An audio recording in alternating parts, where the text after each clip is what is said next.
प्राप्त हो। ऐसा महाराज पहले तो श्रीमद् भागवत महापुराण की अवतरणिका आपको बताई गई। अब श्री वेद व्यास जी महाराज लिखते हैं कि सर्वप्रथम भगवान की यदि चर्चाओं को सुनना है तो हमें नैमिषारण्य के तीर्थ में क्षेत्र में चलना पड़ेगा। नैमिषे निमिष क्षेत्र ऋषयः शौनकादयः सत्रं स्वर्गाय लोकाय सहस्रसमम्। नैमिषारण्य की पावन भूमि में शौनक इत्यादि 88,000 महात्माओं का 1,000 वर्षों तक सत्संग सत्र चल रहा है। ऐसा अनुष्ठान का संकल्प सबने लिया हुआ है। 1,000 वर्षों सत्रम स्वर्गाय लोकाय सहस्र समवास, दीर्घकालीन सत्र, दीर्घकालीन यज्ञ कर रहे हैं। उसी बीच में सूत जी महाराज का आगमन होता है। सूत जी महाराज को आया हुआ देखकर सभी प्रसन्न होते हैं, प्रणाम करते हैं, उचित स्थान पर बैठाते हैं और उसके पश्चात हाथ जोड़कर प्रार्थना करना शुरू करते हैं, प्रश्न करते हैं। यहाँ श्रीमद् भागवत महापुराण में 6 प्रश्न इन समस्त शौनकादि ऋषियों ने किया है और कहते हैं इन्हीं 6 प्रश्नों के उत्तर में ही समस्त श्रीमद् भागवत महापुराण की कथा श्री वेद व्यास जी महाराज ने लिख दिया। ये प्रश्न भी समझ नहीं हो। सबसे पहला प्रश्न करते हैं महाराज, प्राणी मात्र का कल्याण कैसे हो? शास्त्र बहुत है लेकिन मनुष्य के पास समय कम है, इसलिए समस्त शास्त्रों को पढ़ने के लिए उसके पास समय नहीं रहेगा। इसलिए कोई ऐसा शास्त्र हमको बताइए जिसमें समस्त वेद शास्त्रों का, पुराणों का सार वर्णित है। तीसरा प्रश्न करते हैं, भगवान यदि सर्व समर्थ है, जगदीश्वर है, तो महाराज उनको देवकी के गर्भ में क्यों आना पड़ा? उनको अवतार क्यों लेना पड़ता है? जिनके संकल्प मात्र से संसार का सृजन हो जाता है, उनके संकल्प मात्र से सृष्टि लय को प्राप्त हो सकती है, दुष्टों का संहार हो सकता है, तो फिर उनको पृथ्वी में अवतरित होने की आवश्यकता क्यों पड़ती है? अर्थात उस परमात्मा का जन्म क्यों होता है? चतुर्थ प्रश्न है, यदि भगवान ने अवतार लिए तो भगवान के कुल कितने अवतार हुए, कहाँ कहाँ हुए, किस किस प्रकार से हुए, किस किस रूप में प्रभु ने अवतार लिया? पांचवा प्रश्न है, महाराज जीवन का परम लक्ष्य क्या है? जीवन का परम लक्ष्य क्या है? किस ओर जीव जाए? और छठा प्रश्न करते हैं, किम श्रेय शास्त्र सारः स्वावतार प्रयोजन, किम कर्म के अवतारश्च धर्माकं शरणं गतः। सूत जी से शौनकादि ऋषियों ने अंतिम प्रश्न किया, प्रभु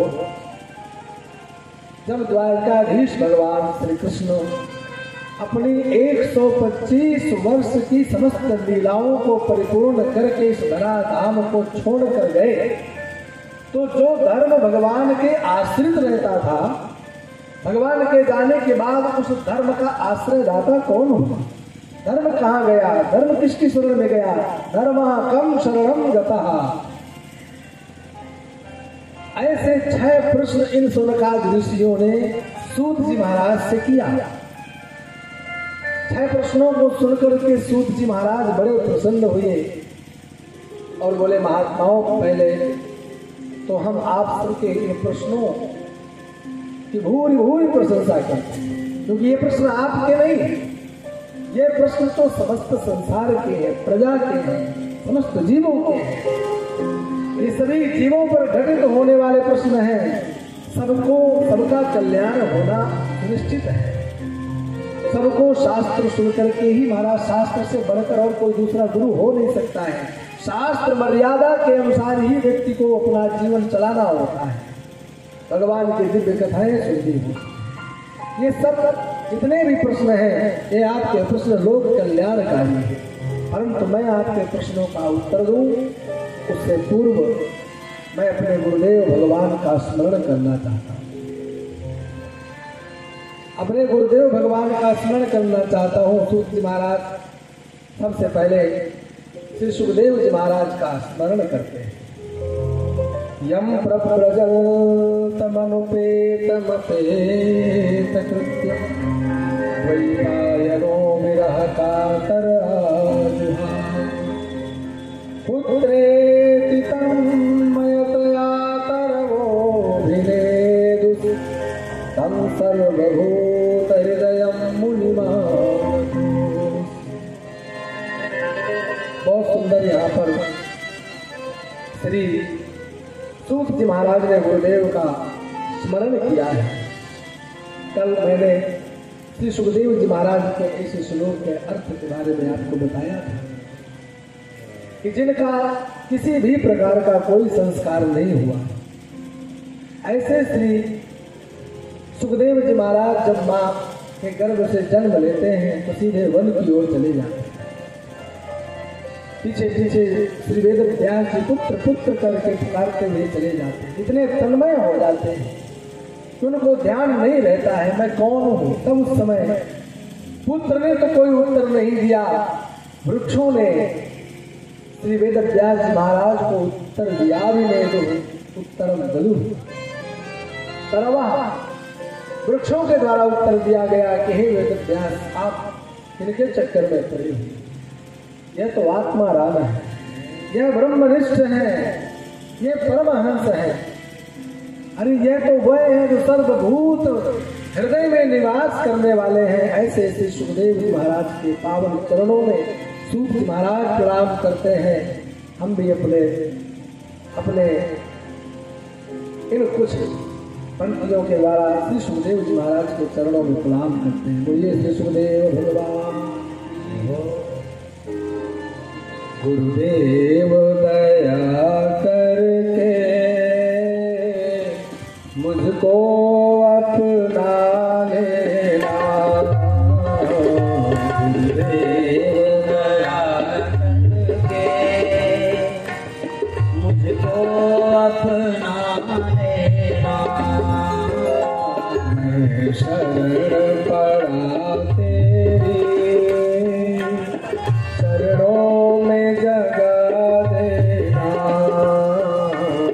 मैं शरण पड़ा तेरी चरणों में जगा देना। गुरुदेव दया करके मुझको अपना लेना। गुरुदेव दया करके मुझको अपना लेना। करुणानिधि नाम तेरा करुणा दिखलाओ। करुणानिधि नाम तेरा करुणा दिखलाओ। सोए हुए भाग्यों को गुरुदेव जगाओ। सोए हुए भाग्यों को गुरुदेव जगाओ। मेरी नाव भंवर डोले उसे पार लगा देना। मेरी नाव भंवर डोले इस पार लगा देना। देव दया करके मुझको अपना लेना। देव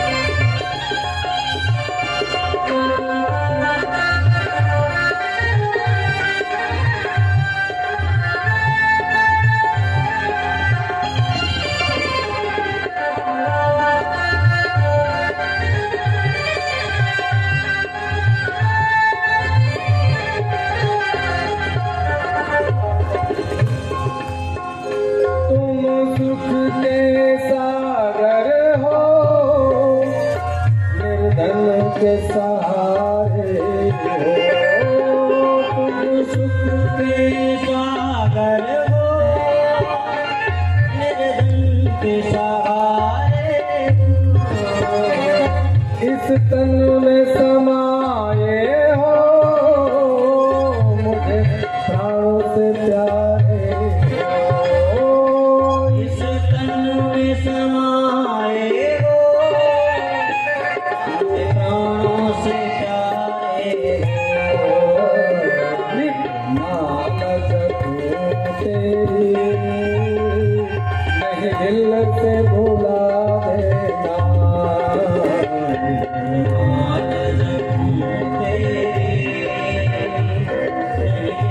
से भुला देना,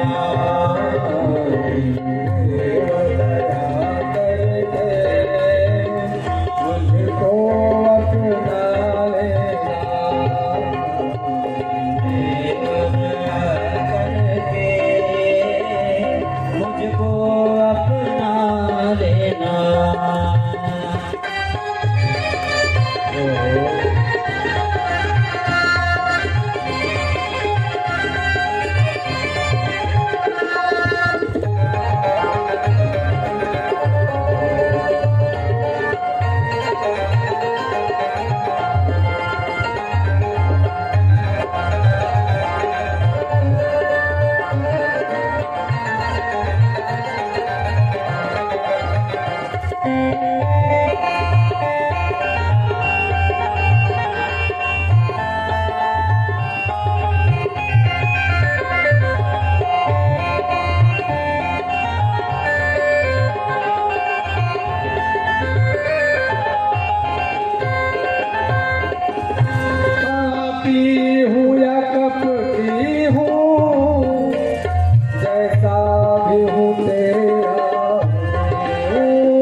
अपना ले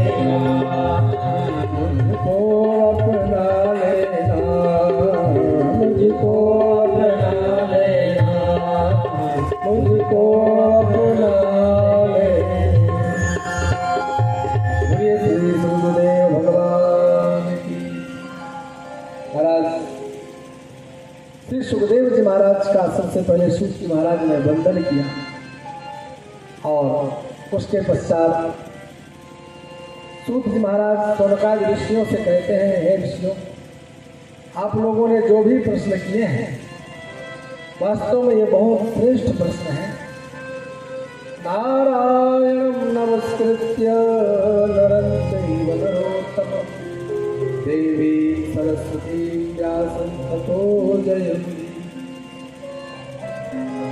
सुखदेव जी महाराज के पश्चात सूत जी महाराज ने भगवान नारायण को प्रणाम किया, नर नारायण दोनों को प्रणाम किया, माता सरस्वती को, व्यास भगवान को प्रणाम किया और फिर कहना शुरू किया, ऋषियों, आप लोगों के जो प्रश्न हैं इन प्रश्नों के उत्तर में मैं आप लोगों को एक ही बात कहता हूँ। सर्वै पुंसां परो धर्मो यतो भक्तिरधो क्षमे आहैतुक्य प्रतिहता ययात्मा संप्रसीदति। सूत जी महाराज कहते हैं कि आप लोगों ने पहला प्रश्न किया कि प्राणी मात्र का धर्म क्या है, कैसे उसका उद्धार होगा। तो प्राणी मात्र का परम धर्म एक ही है कि उसका भगवान के चरणों में प्रेम हो जाए। हाँ, भगवान के चरणों में वह प्रेम करे, यह प्राणी मात्र का, जीव मात्र का कर्तव्य है। परंतु वह भगवान का प्रेम कैसा होगा? भगवान से प्रेम तो महाराज हम सब करते हैं, परंतु कब करते हैं? जब हमारा कोई व्यक्तिगत काम पड़ता। हाँ, जब कोई हमारा काम पड़ता है तब हम भगवान को याद करते हैं। यहाँ कहते हैं अहैतुक्य प्रतिहता। अहैतुकी, भगवान के प्रति भक्ति कैसी हो? बोले अहैतुकी, हेतु नहीं होना चाहिए उसमें। हाँ, हेतु नहीं हो, कारण नहीं हो कि हमारे बेटे की नौकरी लग जाए इसलिए हम भगवान आपके मंदिर में आ रहे हैं। इसलिए ना प्रेम करें कि भगवान हमारे घर में तुम धन संपदा भर दो और अब आपको आकर के 1 किलो लड्डू का भोग लगे। ऐसे भक्ति चलती है ना आजकल, तो बहुत ज्यादा ऐसा चलता है। एक गुड़ की दरी ले लेता है एक नेता और बोले जा करके गौ माता को खिलाता है। खिलाता नहीं है, गाय के मुख के सामने ऐसे लगा देता है, फोटो खींचती है। 8-10 गायों के पास में वही गुड़ लेकर के सबके मुंह में ऐसे ऐसे लगा के फोटो खिंचाता है। बोले फिर खिला देता हो? बोले फिर खिलाता नहीं है। बोले आजकल ऐसे कि उसको भी वो लेकर जाता है। बोले फिर कल काम आए। आजकल महाराज ये जो प्रशंसा, आजकल जो ख्याति प्राप्त करने की जो अभिप्सा लालसा है महाराज, ये अहेतुक्य प्रतिहता, ऐसे अहेतुकी भक्ति करने वाले लोग दिखाई कहाँ देते? भक्ति के 2 लक्षण होते हैं। जब भगवान से आपको प्रेम करना हो तो भगवान से प्रेम करने में एक तो हेतु नहीं हो और ऐसी भक्ति नहीं हो कि अभी उत्पन्न हुई है और किसी कारणवश वो नष्ट हो जाए। अप्रतिहत, नष्ट नहीं होना चाहिए। और नष्ट भी हो जाती है। बड़े भक्त, एक ऐसे सज्जन थे जिनके घर में कई कन्याएं हुई, 5-6 कन्याएं हो गई, पुत्र नहीं हुआ। और उसका नियम था कि जहां भी जाए तीर्थ में, जहां भी गंगा मां किनारे स्नान करने के लिए जाए, प्रयागराज जाए, नासिक जाए, जहां भी जिस तीर्थ में जाए वहीं से एक भगवान की मूर्ति ले आए या नर्मदेश्वर शिवलिंग ले आए, कहीं से शालग्राम ले आए, घर में खूब भगवान इकट्ठे कर लिए। रोज पूजता, रोज स्नान कराता, तुलसी बेल पुत्र चढ़ाकर पूजन करके फिर कार्यों को जाता। इधर भगवान ने कन्याएं साथ और आशा नहीं छोड़ी। बहुत अच्छा भक्त था। जब 7वीं बार भी कन्या हुई तो उसे बड़ा क्रोध आया और उसने जितने भी तीर्थों से लाए भगवान थे सबको एक टोकरी में भरा और जाके नदी में डाल के आए। बोले क्या हुआ इतने पूजन से? इतने दिन से मैं पूजन करता चला जा रहा हूँ, जगह जगह से भगवान लेकर के इकट्ठे कर लिए और इतने मैंने पूजन किए, विधि विधान से भक्ति की, लेकिन मुझे मिला क्या? तो यही बात यहाँ सूत जी महाराज कहते हैं कि भगवान से प्रेम हो जाए, इसके लिए सर्वप्रथम दो प्रकार के अपने हृदय में भाव बनाना पड़ेगा कि भगवान को प्रेम करने जा रहे हैं या हम व्यापार करने जा रहे हैं। यदि व्यापार करने जा रहे हैं तो महाराज व्यापार में मिलने वाली वस्तु तभी तक टिकती है, क्वालिटी के हिसाब से। आपने जितना खर्च किया है वैसा ही सामान मिला है, जितने दिन ही वो टिकेगा। अब आपके हृदय में जब ये भाव बन गया कि ये चीज मुझे नहीं मिली है तो मेरा इतने दिन का पूजन पाठ अनुष्ठान सब बेकार, तो बोले ऐसा नहीं होना चाहिए। प्राणी मात्र का परम धर्म है कि भगवान से प्रेम करे, लेकिन प्रेम भी ऐसा करे अहेतुकी हो, किसी प्रकार का हेतु नहीं हो और नष्ट ना हो। हृदय में प्रेम आए, आपत्ति विपत्ति पड़ने पर महाराज भगवान याद आवे और फिर उसके बाद जब आप सुखी हो जाएं, धन वैभव संपन्न हो जाए तो भगवान को भूल जाए। जैसे परदेश में गए हुए पति का प्रिया नित्य प्रति चिंतन करती रहती है, ऐसे ही उस ईश्वर का चिंतन, अपने आराध्य का चिंतन आपके हृदय में स्वाभाविक बने रहना चाहिए। सूर्योदय होने पर अपने आप में कमल कैसे खिल जाया करता है, चंद्रोदय होने पर कुमुदनी अपने आप कैसे महाराज विकसित हो जाती है, इसका कोई जवाब नहीं है। उनका यह स्वाभाविक प्रेम है। कमल का सूर्य से प्रेम है, कुमुदनी का चंद्रमा से प्रेम है। ऐसे ही सहज प्रीति भगवान के चरणों में जब आपकी हो जाएगी तो महाराज फिर भगवान आपका उद्धार करने का कार्य भी करते हैं। जनयत्याशु वैराग्यं ज्ञानं च यदहेतुकम्। भक्ति के दो बेटा हैं, ज्ञान और वैराग्य। जब आपकी भक्ति भगवान के चरणों में निश्चल हो जाएगी, सुदृढ़ हो जाएगी, तो भगवान के स्वरूप का ज्ञान तो आपको हो ही जाना है। और जैसे ही भगवान के स्वरूप का आपको ज्ञान हुआ तो संसार से वैराग्य यानी भक्ति के दूसरे पुत्र तो आपको अंगीकार कर ही लेंगे। सूत जी महाराज कहते हैं कि ये जितना भी धर्मानुष्ठान किया जाता है उसका फल सुनो। धर्मस्य ह्यापवर्गस्य, धर्म का अर्थ ये नहीं है कि हमें बहुत सारा धन मिल जाए। धर्म का उद्देश्य तो अपवर्ग की प्राप्ति है। अपवर्ग किसे कहा जाता है? अपवर्ग का मतलब होता है मोक्ष, सद्गति, भगवान के स्वरूप का बोध हो जाना, भगवान के स्वरूप का ज्ञान हो जाना। यहाँ पर आप कोई स्त्री है, कोई पुरुष है, कोई ब्राह्मण है, कोई क्षत्रिय है, कोई वैश्य है, नाना प्रकार के वर्णों में बटे हुए, नाना प्रकार के महाराज योनियों में बटे हुए जीव हैं।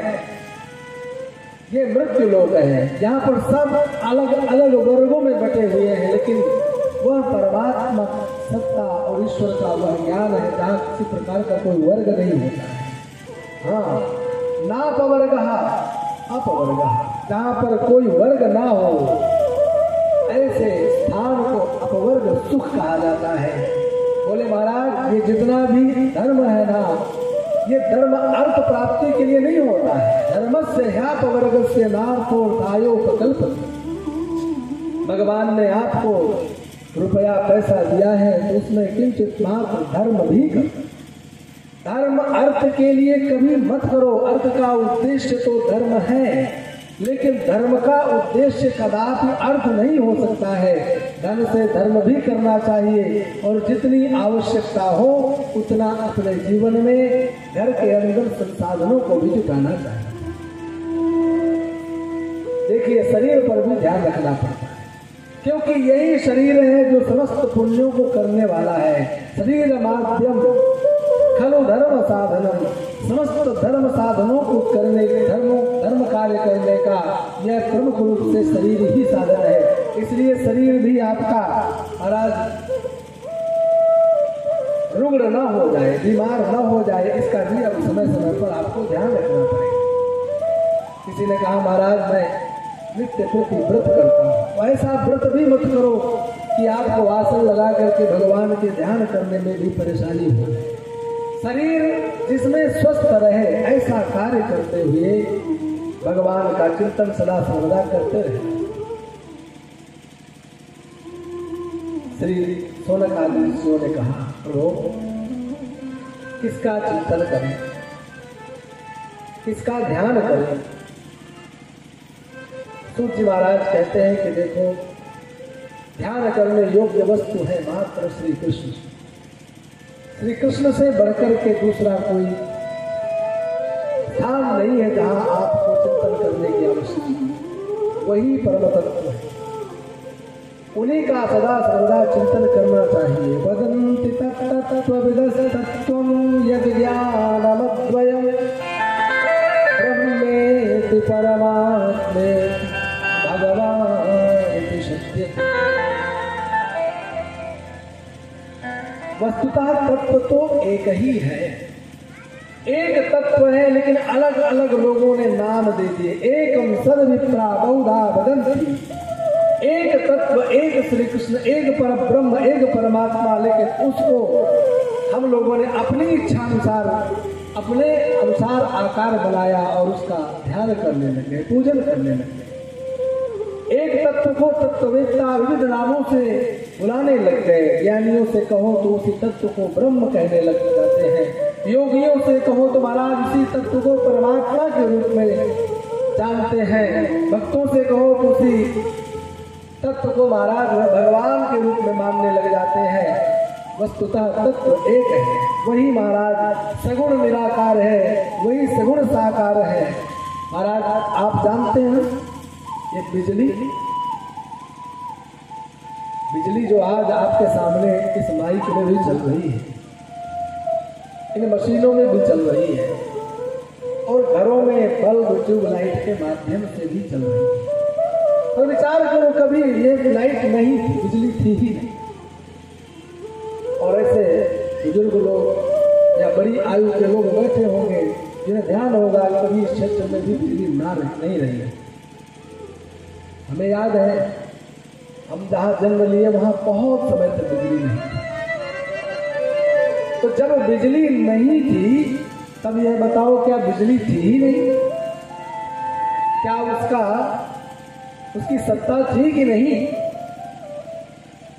जब यहाँ पर हमारे सामने बल्ब ट्यूबलाइट इत्यादि में बिजली नहीं थी तब भी बिजली थी। कैसी बिजली थी? बोले निर्गुण निराकार, ना उसका आकार था और ना किसी यंत्र में वो दिखाई देती थी। बाद में वैज्ञानिकों ने खोज किया और ऐसा खोज किया कि उस बिजली को उत्पन्न कर दिया, पैदा कर दिया, जल में पैदा कर दिया। अनेक संसाधनों के माध्यम से बिजली उत्पन्न करने के संपूर्ण साधन तैयार है। जब बिजली नहीं थी तब वह बिजली महाराज ऊपर बताई, नीचे से चलती हुई कथा में मुझे क्षमा करें। बोले श्रीमद् भागवत भगवान की, वहीं से सामने भगवान सामने रखे हुए, बोले श्रीमद् भागवत भगवान की जय।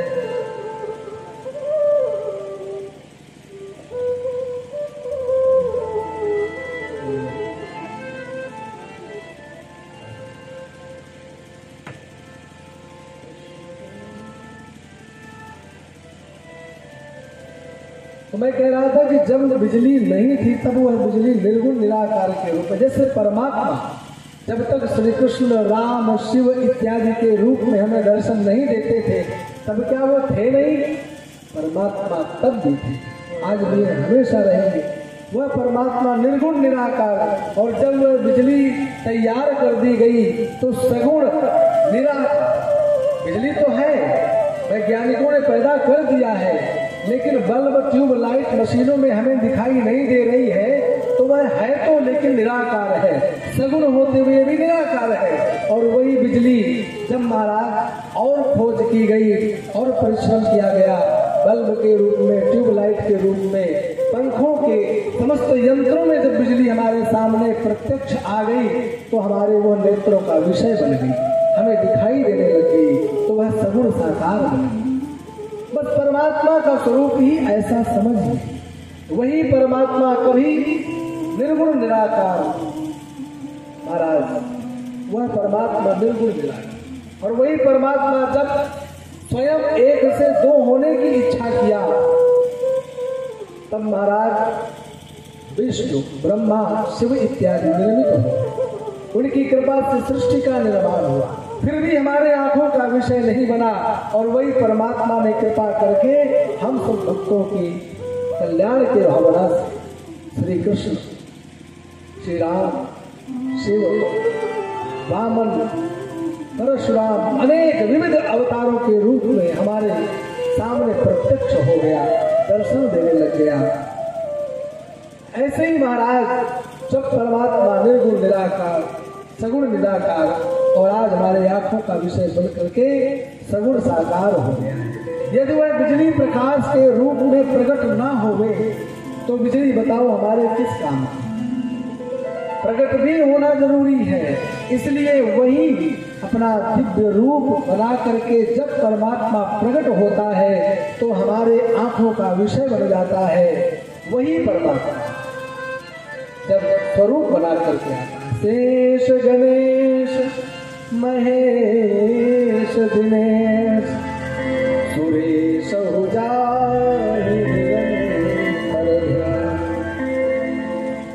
जिस परमात्मा को शेष, गणेश, महेश, इंद्र इत्यादि समस्त देवता निरंतर चिंतन मनन ध्यान करते रहते हैं, पर वही परमात्मा जब प्रकट होकर के सबके बीच में उपस्थित हो गया, ताही अहीर की छोहरिया छछिया भर छाछ नाच, वही निर्गुण निराकार पर ब्रह्म जब श्री कृष्ण रूप में आया तो वह ब्रजवाल ब्रज गोपिकाएं उस कृष्ण को थोड़े से मक्खन के लोभ में, थोड़े से महाराज छाछ के लोभ में और नचाने लग जाते हैं। हाँ, नित्य प्रति उनका दर्शन करते हैं, और कैसा दर्शन करते हैं कि उनका मन नहीं भरता है। श्याम तेरी छटा प्यारी जो पिया करते हैं, श्याम तेरी छटा प्यारी जो पिया करते हैं, श्याम तेरी छटा प्यारी जो पिया करते हैं, श्याम तेरी छटा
कविवर बिंदु जी महाराज धाम वृंदावन के भगवान के अनन्य भक्त अनेक पद रचे, इतने सुंदर पद कि आप यदि उनको सुने पढ़ें क्षमा पाएं तो मन मुग्ध हो।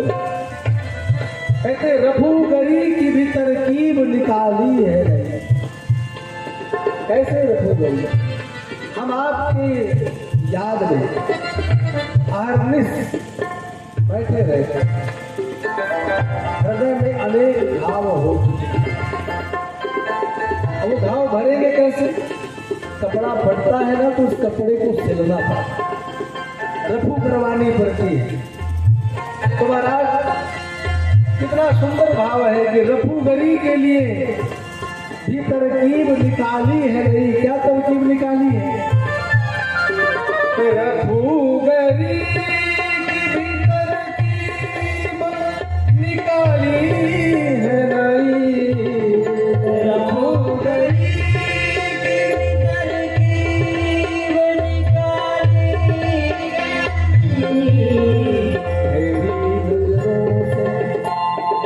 तेरी नजरों से जिगर जब मसिया करते,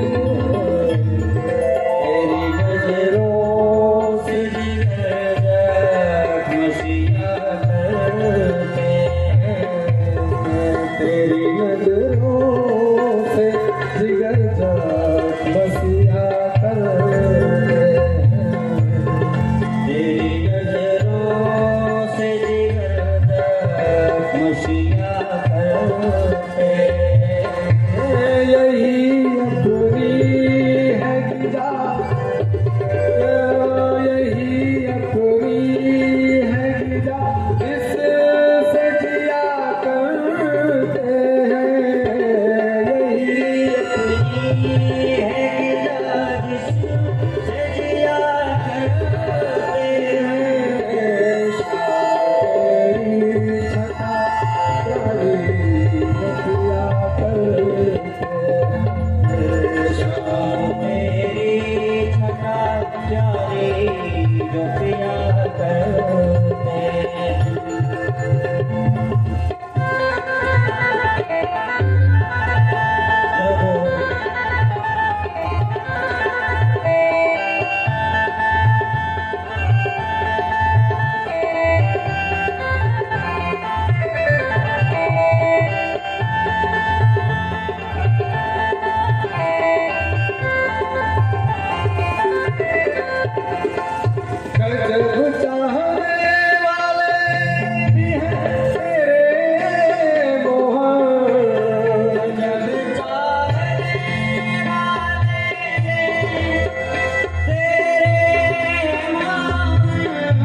उठे स्नेह की डोर में बिंदु के आंसू, उठे स्नेह की डोर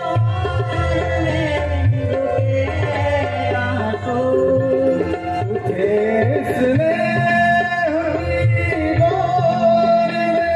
बिंदु के आंसू,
समस्त गोपियों ने महाराज उन परमात्मा को जो निराकार प्रभु थे उनको अपने आंखों का विषय बना दिया। अब देखो भगवान के प्रकट होने के भी कई रूप हैं। राम जी के रूप में भी प्रकट होते हैं, श्याम जी के रूप में प्रकट होते हैं, वराह के रूप में, कपिल भगवान के रूप में, अनेक रूपों में भगवान का अवतार होता है। मुख्य रूप से भगवान के 24 अवतारों का वर्णन प्राप्त होता है। वैसे तो भगवान के अवतार अनंत है। आप आकाश मंडल में व्याप्त समस्त नक्षत्रों की गणना कर सकते हैं। पृथ्वी के रेत कणों की भी कभी गणना हो भी जाए तो भी परमात्मा के अवतार, उनके नाम, उनके लीलाओं का गणना आप कभी नहीं कर सकते। अवतारों के भी कई भेद होते हैं। अंशावतार, आवेशावतार, कलावतार, पूर्णावतार। एते चांश कलाह पुरुषः कृष्णस्तु भगवान। अनेक अवतार होते हैं। कोई आवेश रूप में आते हैं महाराज, कोई अंश रूप में आते हैं, कोई कलावतार के रूप में आते हैं। लेकिन भगवान कृष्ण के विषय में बताया गया कि एते चांश कलाह पुरुषः कृष्णस्तु भगवान स्वयं।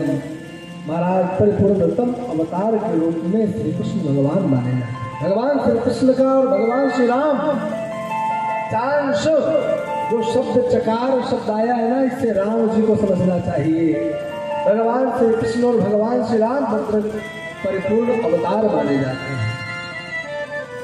अब महाराज भगवान श्री कृष्ण तो पूर्णावतार हुए, बाकी कोई आवेशावतार है, कोई अंशावतार है, कोई कलावतार है। अब देखो रसिकों की अपनी अपनी भावनाएं हैं। जिसको जो रूप पसंद हो उसी रूप का ध्यान करें। किसी को हमारे नटवर नागर कन्हैया बहुत अच्छे लगते हैं, किसी को महाराज धनुर्धारी भगवान श्री राम बड़े प्यारे लगते हैं, किसी को जटाजूटधारी भगवान शिव बड़े प्यारे लगते हैं। अब ये तो अपने अपने महाराज इस जिह्वा का स्वाद है। किसी को रोटी अच्छी लगती, किसी को पूरी अच्छी लगती है, किसी को पराठे अच्छे लगते हैं। महाराज पंजाब में जाओ आपको रोटी का दर्शन नहीं मिलेगा। सुबह से उठते ही पराठे दही, दोपहर में दही पराठा, रात्रि में दही पराठा। जब वहाँ आपको मन करेगा दही पराठे खाओ। तो ये अपने अपने महाराज स्वाद, अपने स्वादानुसार जो आपको महाराज ग्रहण करने की इच्छा हो उसे ग्रहण कीजिए। सब कुछ सामने है, अपना अपना स्वाद है। तुम्हारा रस जहाँ हो महाराज वहीं जाकर उसे प्राप्त कर लो। गोस्वामी जी महाराज कहते हैं हरि व्यापक सर्वत्र समाना, हरि व्यापक सर्वत्र समाना, प्रेम प्रकट होई में गाना, प्रेम प्रकट होई निष्ठा एक खंभे में हो गई। पिताजी ने कहा कि कहाँ है तेरा भगवान? यदि तेरा भगवान है तो इस खंभे में मुझे क्यों नहीं दिखाई दे रहा है? और प्रहलाद ने कहा कि इस खंभे में भी भगवान है। प्रहलाद की निष्ठा को देखकर भगवान को खंभे से भी निकलना था। तुम्हारा प्रेम कहाँ पुष्ट हो जाए वही परमात्मा प्रकट हो जाते हैं। नामदेव जी की कथा सुनिए। नामदेव जी बड़े भक्त हुए, भगवान के बड़े भक्त हुए, विठ्ठल भगवान के बड़े भक्त हुए। गुजरात और उधर महाराष्ट्र में विठ्ठल भगवान का बहुत मान्यता है, बहुत पूजन किया जाता है। खूब लोग दर्शनों से लिए भीड़ लगाते हैं। विठ्ठल भगवान के भक्त थे हमारे नामदेव जी महाराज। भगवान को नित्य प्रति भोजन बनाकर जो भोजन बनता है वही भोग लगाते थे, सभी भोजन। और ऐसा कहा जाता है कि विठ्ठल भगवान नामदेव जी को सदा सर्वदा दर्शन दिया गया। एक बार विठ्ठल नामदेव जी महाराज भोजन बना करके फुलका बर्तन लेकर के भोग लगा कर थाली में भोग लगाने के लिए बैठे ही थे, तैयारी करे ही थे कि जैसे ही महाराज हाथ में जल लिया भोग लगाने के लिए, तभी एक कुत्ता आया और कुत्ता ने आकर के मुंह में उस टिक्कर को दबाया और भाग लिया। नामदेव जी ने देखा, अरे नामदेव जी को उसी समय अपने प्रभु का दर्शन होने लग गया है। खड़े हो गए, दौड़ने लगे पीछे। वाह प्रभु, रुके रुके टिक्कर खा रहे हो? अरे जब आपकी कृपा से इस घर में घी है तो जरा ठहरिए, मैं उस टिक्कर में थोड़ा घी तो लगा दूं। घी की कटोरी लेकर के उस कुत्ते के पीछे नामदेव जी महाराज दौड़ते चले जा रहे हैं। और वही भगवान उन कुत्ते के स्वरूप से भगवान को प्रकट होना पड़ा और नामदेव को दर्शन देना। तो कहते हैं महाराज, भगवान सर्वदा हर क्षण हर समय कण कण में विराजमान है। बस आपकी निष्ठा कहाँ पर और कब हो रही है, यह चिंतनीय विषय। नामदेव जी कुत्ते में भी भगवान का दर्शन करते हैं। कर्माबाई के चरित्र को आप लोगों ने सुना होगा कि जिसने महाराज भगवान को प्रकट कर लिया। जो पुजारी नित्य प्रति भगवान को पूजन करते, आरती उतारते, भोग लगाते, कभी भगवान प्रत्यक्ष आकर के भोजन नहीं ग्रहण किए। और जब कर्माबाई को ड्यूटी लगाई गई कि आज के बाद इतने दिन में नहीं आऊंगा, ठाकुर सेवा तुम्हें करनी है, और उन्होंने महाराज भगवान के प्रति ऐसा प्रेम दिखाया, जिद पकड़ ली और उस कर्मा के जिद को पूर्ण करने के लिए भगवान को खिचड़ी का भोग लगाने के लिए प्रत्यक्ष होना था। तुम्हारी जहां पर भावना बने महाराज वहीं पर परमात्मा का दर्शन करना शुरू करो। आवश्यकता अनुसार जहां तुम्हारी उपयोगिता सिद्ध हो गए वही सबसे उत्तम भक्ति कहलाती है। यदि उस परम तत्व को ठीक से आपने जान लिया तो फिर उससे क्या होने वाला है, आपको मिलने वाला क्या है, यह भी समझ लीजिए। सूत जी महाराज कहते हैं, विद्यते हृदय ग्रंथि छिद्यन्ते सर्व संशयाः क्षीयन्ते चास्य कर्मार्य दृष्टेवात्मनीश्वरे।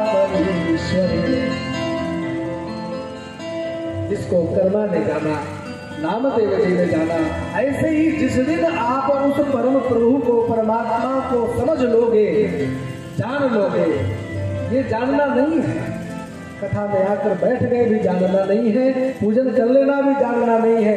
जानना वह है कि आपकी मति, आपकी रति उन भगवान के प्रति कैसी है।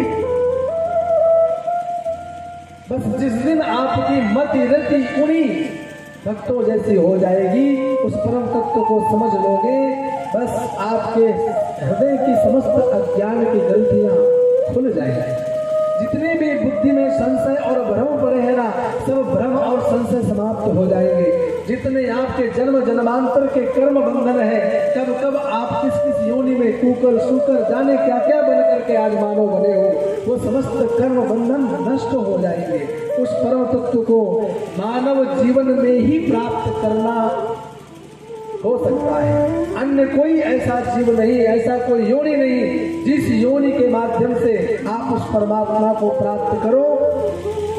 महाराज, जितने भी जानवर हैं आहार निद्रा भय मैथुन में जीवन निकाल देते हैं। केवल मानव ही ऐसा देह है। इस देह की विशेषता है कि मानव उस परम तत्व को जान सकता है। क्यों? क्योंकि भगवान ने इसको एक उत्तम चीज दी है। उसका नाम है विवेक, उसका नाम है बुद्धि, उसका नाम है मन। संकल्प विकल्प हो सकते हैं, परमात्मा को जानने की इच्छा हो सकती है। हृदय में बुद्धि आपकी अगर ऐसी हो गई कि भगवान को जानने की इच्छा करने लग गई तो परम संतों का सत्संग करके और महाराज उस परमात्मा को प्राप्त कर सकते हैं। हम मनुष्य शरीर से ही साधन कर सकते हैं, उस परम तत्व को जान सकते हैं। महाराज, भगवान ने ईश्वर के पास में पहुंचने के लिए एक दो नहीं, ताला तो एक बनाया है। ईश्वर के धाम में जब हम जाएं तो वहां जाने पर एक जगह ताला लगा हुआ, और उस ताले की चाबी कितनी है? बोले 84 लाख चाबियां हैं।